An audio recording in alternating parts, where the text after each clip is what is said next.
Well, listen, I am going to, throughout this interview, going to ask questions that I hear from students, and many times they're too embarrassed to ask. So let's get to the real questions. People ask me all the time, Doctor, are you getting money to give me this statin medication? Are you getting paid to diagnose me with hypertension? I've said time and time again on the channel, I want more people to get into family medicine. How's it going, everybody? Welcome back to the channel. My name is Gianluca, aka Dr. Calcagno. A few of you might have seen my videos before. Basically, I am a new family doctor that's going to be starting full-time practice in only a couple of weeks.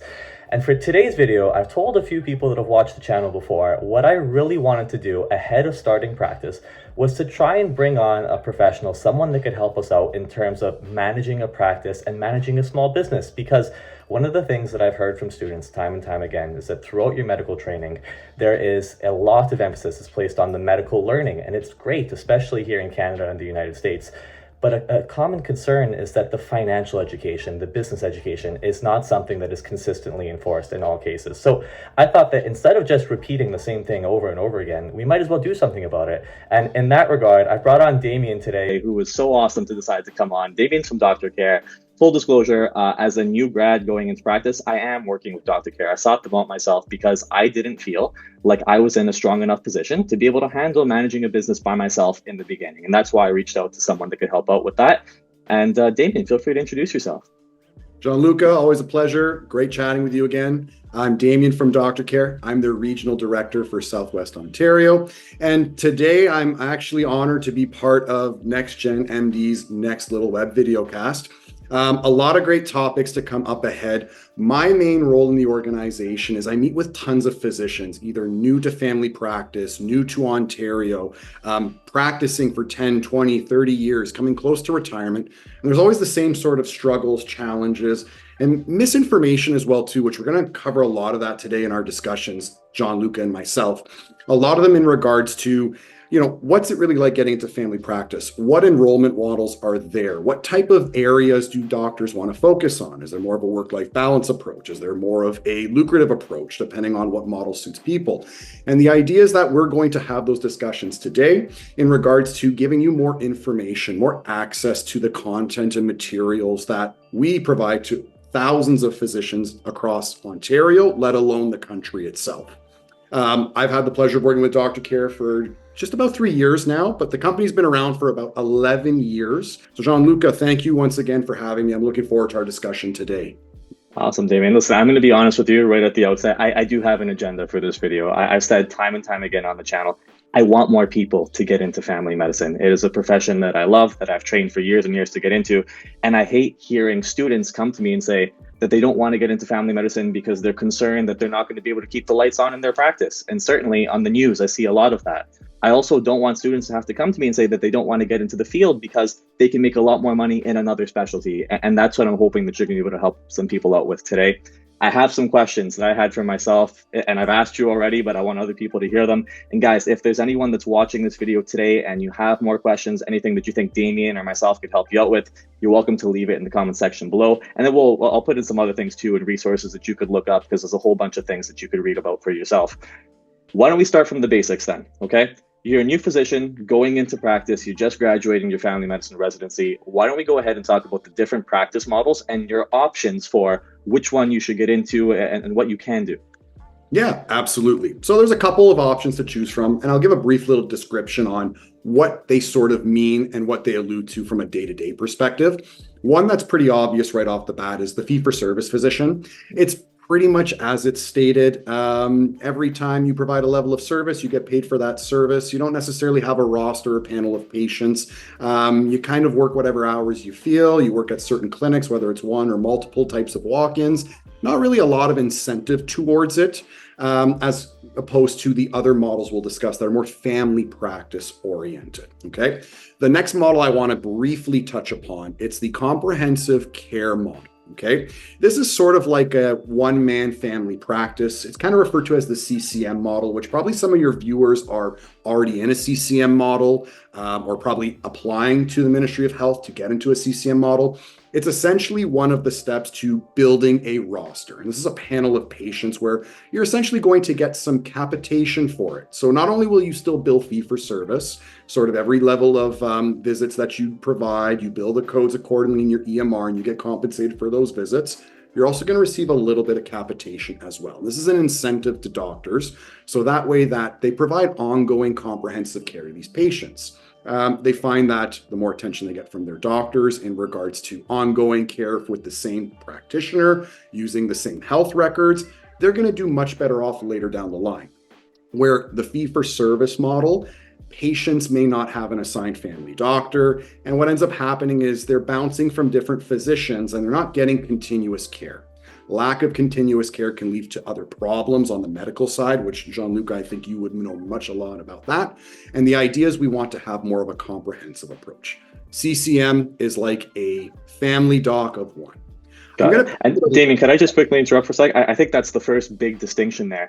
Fee for service is you are billing for the people as they come in. I see someone, I mark the direct bill after that. Versus capitation is you are enrolled with me and we have a longitudinal relationship and I am getting a payment to see you many times throughout the year, basically. And it's all kind of contained in what we call capitation. Is that fair to say? Absolutely. And even to branch off on that point, I'll use myself as an example. Right. Male in his 30s, generally healthy. I might not even have to see my doctor for a couple of years. Yeah. But because I am registered, I'm rostered to that family physician's practice, the ministry will still pay you the capitation whether I come or not. So there is an incentive as that beyond. If patients are healthy, you're still going to receive some payment. Yeah. And if they're not, and they have to come in for the usual checkups or for whatever the comprehensive care is, you will also be paid fee for service above and beyond that capitation. Absolutely. Awesome. Great. And at least in theory, as a family doctor, that incentivizes me to keep you healthy. Because if I can keep you healthy, then I don't have to see you over and over again because I'm getting paid the same thing. So at least in that sense, the way I interpret it is I am rewarded for providing you with great care. Absolutely. And let's keep that note as we look at the next models because they all focus on that as well. But they get more and more lucrative, but also more and more incentivized as we go up the chain. Perfect. The next I want to pivot towards is the family health group model. Okay. This is essentially a group of 3 or more doctors where they're sort of linked. They might be under one practice themselves. They might be in one medical building, but the idea is that their health records for their patients are all stored in one place. And the concept is, Gianluca, if you're my doctor and you were away this week, but I had an issue and one of your colleagues was available, your colleagues can still offer continuous care as well. They'll have access to my records, my charts. So there's no interruption in care for a patient like Damien.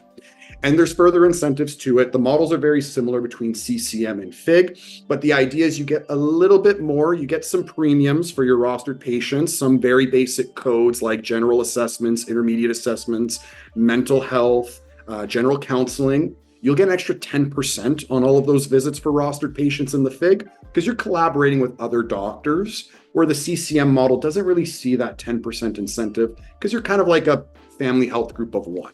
So if you're willing to work with other doctors, expand and work in a family health group, you still get paid fee for service for all your visits. You still get capitation for having those patients rostered, but you're also going to get certain bonuses and incentives beyond the CCM solo doc level. One of them as well that differentiates between a CCM model and a FIG model is if you have bipolar or schizophrenia patients rostered to the practice, there's incentives and bonuses for a few $1,000s each year that's available to the FIG level, not the CCM level. Got it. So important thing there are different bonuses depending on what particular group that you're in. Absolutely. Not much variance other than that, but the idea is if you're looking to work with and collaborate with other doctors, it's great for patient care. It's great for coverage on yourself. And also there's added incentive in the FIG model too. Got it. Well, listen, I am going to, throughout this interview, going to ask questions that I hear from students, and many times they're too embarrassed to ask. So let's get to the real questions. I myself, I'm going to be working in a faux model. That's my own practice. I'm working with a bunch of other doctors. We'll have my own office and there'll be 4 of us working together. And students ask me, which one's the best one? Which one, should I do fee for service? Should I do a faux? How do I decide that? Yeah, Great question. A lot of it comes down to what is your practice style going to be? What do you want to get out of your practice? So a lot of what we do at Doctor Care is we provide income analyses for anybody, whether it's a new graduate, new to the province, maybe they're in a FO, they want to go to a FIG, maybe they're in a FIG and they're better off in a FO. Let's talk about the FO model a little bit and then go into deeper answering that question on what suits everybody best. Awesome. So the FO model is another sort of blended salary and payment model where the capitation payment's much larger. About 80% of a FO doctor's income is going to come from the capitation for their roster. Okay. They're probably going to be working with somewhere around, right now the ministry requires about 6 doctors or more in a FO. Some of the legacy FOs might have groups of about 4 or 5, but the idea is it's a bigger group, you get more support, you're offering after hours amongst the group to give that level of care to patients, so it's further continuity, and there's going to be further incentives in that regard as well too. Because capitation is paid every single month, whether you bill or you don't bill, this gives an added layer of flexibility or work-life balance in the sense that when you work fee-for-service, CCM or FIG, if you don't show up to work, if you're away or if you're sick, you're not getting paid for that day because essentially you didn't bill anything. The capitation is much, much, much smaller in the CCM or FIG model, where the FO model is much, much larger. Once again, about 80% of your income will be determined by your capitation in the FO. Got it. On top of that, you still get to charge for your billings. We'll probably get into a little bit about what the type of codes are in the FO, focusing on out-of-basket codes still being paid at the full fee-for-service value. Yeah. So there's added incentive if you're very good at billing. You are going to get compensated more in the FO model because the capitation's larger and you're billing the full fee for service value of out-of-basket codes. Yeah. For the in-basket codes, general assessment, you'll get about 19-20% of the visit. So it's still worth your time, but we'll talk about a little bit of tips and tricks on how to get the most out of your time when it is dealing with out-of-basket, in-basket codes. Lastly, Can I ask a quick question about that? Go ahead. I think that's a really important topic. I just want to go ahead and let everyone know, you know, a lot of my patients are curious about this stuff. And I think it's awesome for the general public to want to know this stuff too. People ask me all the time, doctor, are you getting money to give me this statin medication? Are you getting paid to diagnose me with hypertension? That's not the case. That's not how we get paid. These are the only 2 models that are providing payment for us right now. There are bonuses and things for making sure that we actually see sick people. But I think one thing that's really important is that 19% number that you just talked about. If I see someone in my FO model and I bill my A007, which is an intermediate assessment, I'm only making 19% of the value of that code, which is somewhere around $40. That's not too much money per individual visit. The majority of it comes from the fact that I am seeing you on a long-term basis. That is absolutely correct. And that the overall goal is that if we're able to give good continuous care amongst a large group of doctors, we have 6, 10 to 12, even FOs of 40 doctors. Yeah. Damien has access to all of these physicians. Damien's health should be continuous. And in the long run, he should be generally healthier getting this continuous care when he's in his 60s and 70s and not bog up the emerges later on. That's what the premise of it is, right? It comes down to patient care, and we're incentivizing that by banding together and working together. Now, I would like to take that, what you just said, and I think this is a great segue to the next thing. In my opinion, at least for me, the FO was the best option. Everyone could go ahead and choose what works best for you. If you're going to see 100 patients a day, then yeah, consider a fee for service. But at least for me, I would rather provide that ongoing care, and the FO model works well. In-basket versus out-of-basket codes is something that you talked about quite a few times now. Maybe just talk about what the difference is between the two. Absolutely. So at a very high level, in-basket codes are typically for general appointments or general assessments. Like if Damien shows up, he had a sore throat, cough, cold, headache, maybe pain, you're going to bill something like an A007. It's probably the most commonly billed code in the schedule of benefits. There's no time requirement for it. And it's pretty much, I spent anywhere from 5 to 10, 15 minutes. There's no time requirement, but it's kind of the quick in and out with the patient. You give them what they need and they're on their way. Other in-basket codes would include general counseling. So if you spend more than 20 minutes with the patient, you're going to get a higher premium. It's almost double the value of an A007, but there's a time requirement. So you're going to get that's the K013. Am I right about that? That is correct. For general counseling, K013. Nice. You're doing your homework, which is good. I'm trying to pick it up. All right. Other ones like mental health. I see a lot of doctors have areas of mental health with their patients. That's also another valuable code to build too. Yeah. And those are generally in basket. Also physical assessments, A003s, general assessments, full history of the patient, full analysis, periodic health visits. There's a lot. They're all staggering. Now, because they're general appointments, in the faux model, you're already getting a large capitation. The average capitation per patient in the faux is about $200 per year per patient. Okay. It'll range for generally young and healthy patients being around $80 a year per patient. Mhm. And then patients like my grandmother in her 90s, female, you get about $650 a year before seeing them or billing anything.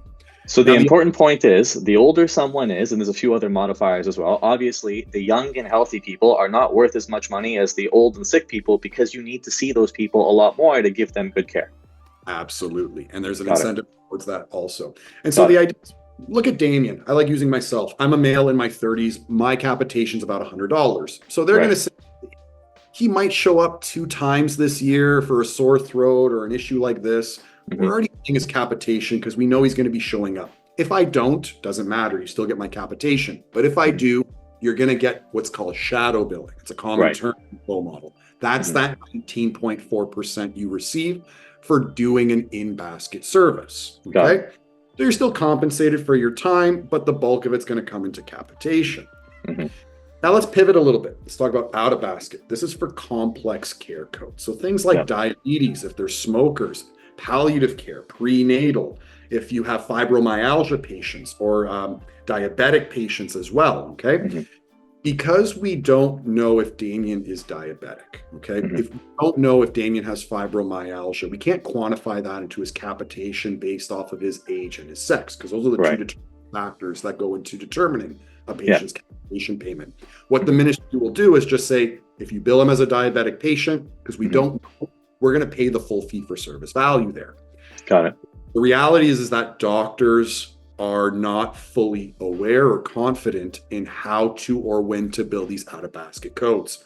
So Good. the issue is that they end up leaving about $40,000 a year on the table Yeah. because they focus a lot on the in-basket codes.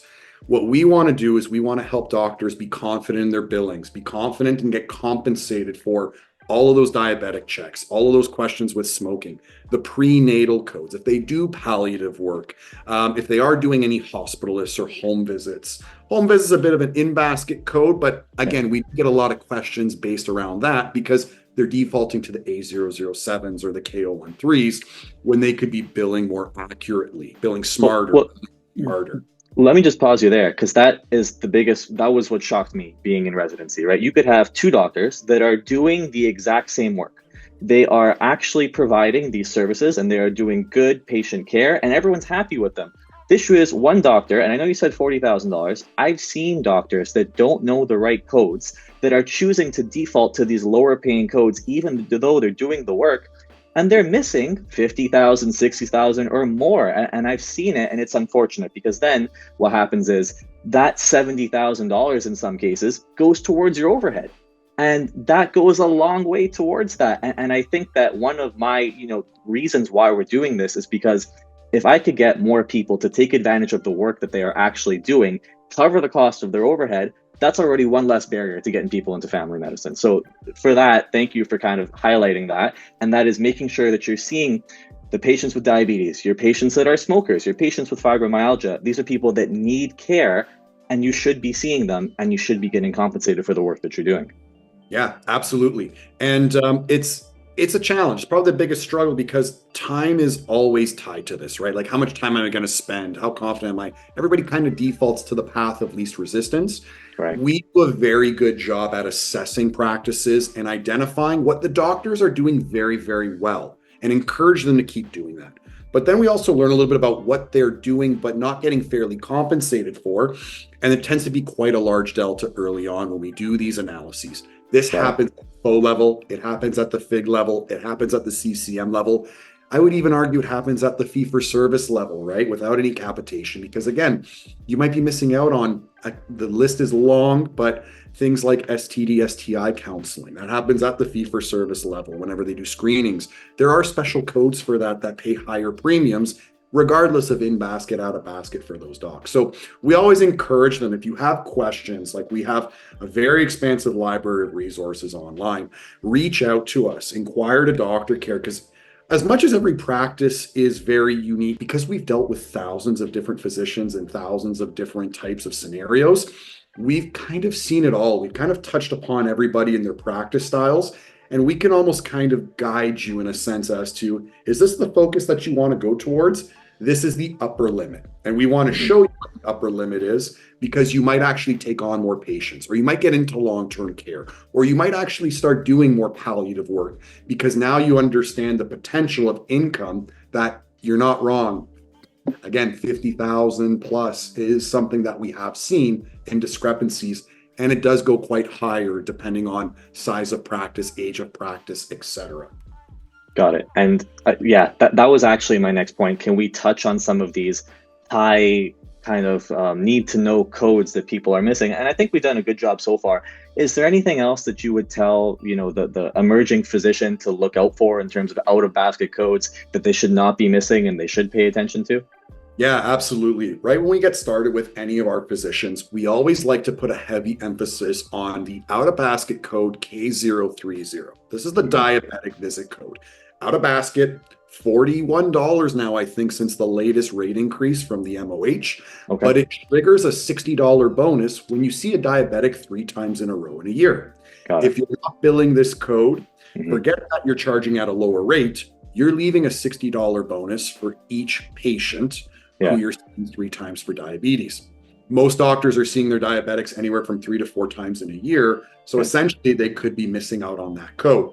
Ideally, what you want to see is that about 11%, 12% of your practice is probably diabetic. So any doctor has from 100 to 200 plus diabetic patients. I've done the numbers. Some doctors are leaving just $14 to $15, even $20,000 in not billing the proper diabetic codes and getting their bonuses. Not trying to work more, not trying to add more visits. They're just not billing appropriately, and they're eligible for that. So we want to change that mindset first as one of the— Damien, could I use you as an example? Because this is massive. Sure. We just said 30-year-old male, you're worth about $100 in capitation, right? Let's say you had type 2 diabetes.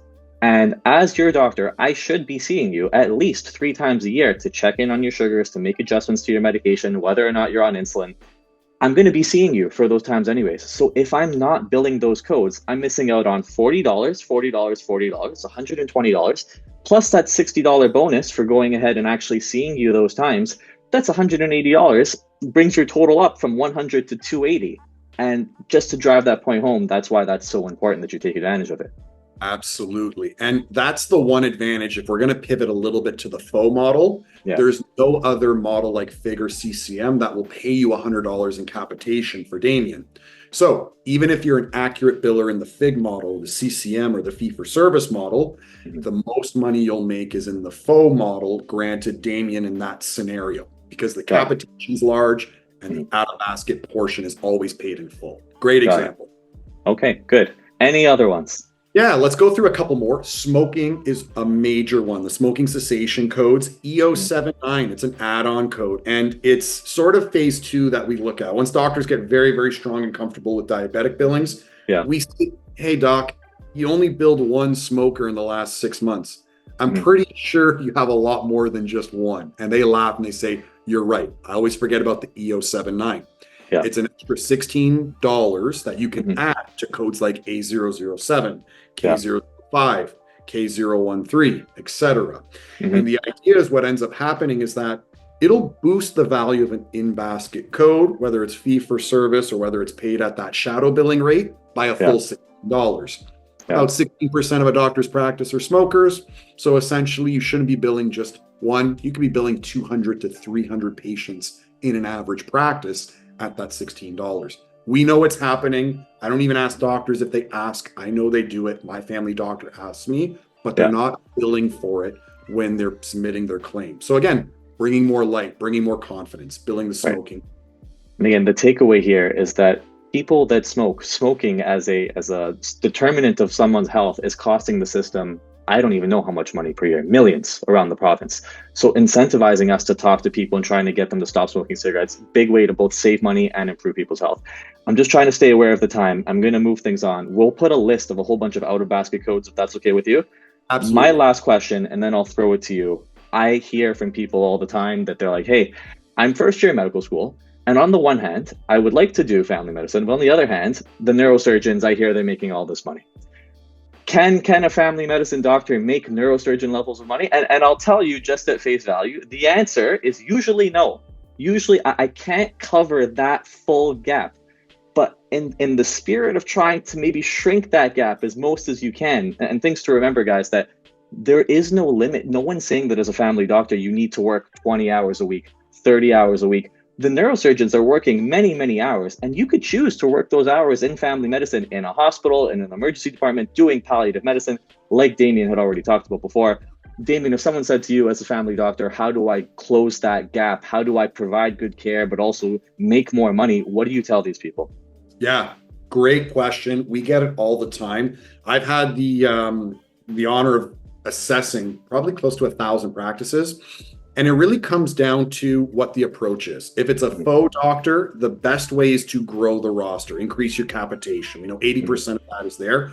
But I see a lot of the high earning doctors to get additional income. They're going to be focusing on long-term care, or they're going to be doing a portion of hospitalist work, or they're going to be doing like home visits for like retirement homes, etc. All heavily influenced and heavily incentivized areas of practice that I've personally seen very, very high yielding returns. Some as high as $600,000, $700,000, $800,000 a year in annual income. On the big level, we have the doctors that are like, hey, Damien, I just want to work 6 days a week, 12 hours every day. Maybe that approach works better. It always comes down to, let's do an income analysis for you. We offer a very nice complimentary assessment, and it's how we gauge where the doctor's at, where they want to go. And we say, give us a number, and then we can work backwards. How many rostered patients you need, how many visits you need to do, how many days a week that you want to do. And we kind of find a sweet spot. I also want to throw a little sidebar in. Block fee uninsured services for private billings. This is something the Ontario Medical Association, they had a wonderful webinar on it earlier this year. And they're sort of board of physicians were advising that you're doing yourself a disservice by not offering a block fee at your practice, not having your time valued, because just because it's not covered by OHIP, because it's privately insured, you should be letting your patients know that this comes at a cost, like for sick notes, etc. We tend to see physicians are leaving about $30,000 to $60,000 a year just by working for free for private. So that's a little bit of a sidebar, but there is the possibility to make those neurosurgeon numbers depending on what kind of practice style you have. And it comes down to analysis. Good. Listen, thanks so much for sharing that. The last little bit, I have about 4 minutes allocated here. You're such a library of knowledge here. I've only asked you so many questions. And guys, the good thing is that, I would just say, even if it's not doctor care, I think we could both agree with this. If you feel like you don't know a lot of this stuff, I would recommend that you get involved with someone that's been through this before, especially in your first year. Because as a new grad, if I didn't have Damien to ask these questions to, I probably would have lost a lot of money. I've done some calculations for myself. My overhead's quite expensive. I would have lost thousands of dollars a year. Ask people these questions, because there are great people to ask these questions to. Damien, you got 4 minutes. Give us any tips, any last things that you wanted to say, anything you wanted to share with the viewers. Yeah, the idea is that we actually really do advocate for our family physicians. We do appreciate the work you do. And I want to also allude to the huge efforts that people like yourself and your colleagues provided us coming through COVID, right? You guys stood firm. You guys helped us in unorthodox times, and you guys stuck there. The idea is that we want to help try and give you that time back, leveraging technology, finding ways to automate, relieving administrative burden are all tied to increasing your income, your comfort, your work-life balance. And it'll also improve patient care. The idea is that you want to be very well knowledge when it comes to the work you're doing and how you should be fairly compensated. Again, billing smarter rather than working harder is going to be paramount to your time, quality of life, and income that you're going to earn. The other thing that I want to also mention is that we have a wonderful resource library online. It's accessible to the general public, but we get a lot of doctors. They subscribe to our newsletters. They get monthly updates on what's changing in the Ministry of Health, what are the new codes, what are bonuses that are available, constant reminders. I would encourage physicians to take a look at our content library and even reach out to us. Like I said, we offer complimentary assessments. We offer just a resource of specific questions you have about billing, your practice model. Are you new to practicing? Do you need a billing one-on-one session because you're new to Ontario? We have a huge team of billing experts and professionals that are here to help you, because the idea is that we want to have our doctors' backs because the doctors have all the backs of the patients that they support and take care of. So we're here to help. Thanks so much for that. If there's one thing that I kind of want to say and take away here is that in my area, I am walking into a practice where the doors have only been open for about a month and a half, coming up on 2 months, me telling people that I'm going to be accepting applications. In some estimates, there's about 10,000 people in the region without a family doctor right now. It's been an area where it's been hard to find a family doctor for a long time. I would like to see more people work very, very hard. I want people to be in there and actually seeing their patients and doing the things that they need them to do, because I think there's no negative to having more of the smartest people that we have come into family medicine to help a community. And I know there's a whole bunch of different opinions about this stuff. The more I talk about finances, the more I see it in my comment section as well. I want people to feel empowered to go into family medicine. And really, that's why I was really happy to have Damien and Dr. Kerr on today. I cannot kind of encourage you guys enough to ask more questions. Leave it in the comment section. You could join groups online of new doctors that are getting into practice. There's a Facebook group called The First 5 Years of Family Practice if you want to talk to colleagues and working out things, because not a period of 4 to 5 months goes by without me tuning into global news and seeing that another family doctor had to close their office. And I hate seeing it. And it's not a position that I ever want to be in for myself, because I know that I'm going to let 2,000 people down without a family doctor. So I think that's how we fix the problem, that through one way or the other, we're here now. And now it's how do we get the people in this space to slowly start and fix that? Absolutely. And to further that, we're here to help. So whatever we can do, please reach out. Awesome. Thank you guys very much. We'll see you all in the next one. Thank you, Damien, for coming out. And Luca, always a pleasure. Thanks for having me as well. Take care. No problem. Take care, guys. Bye-bye.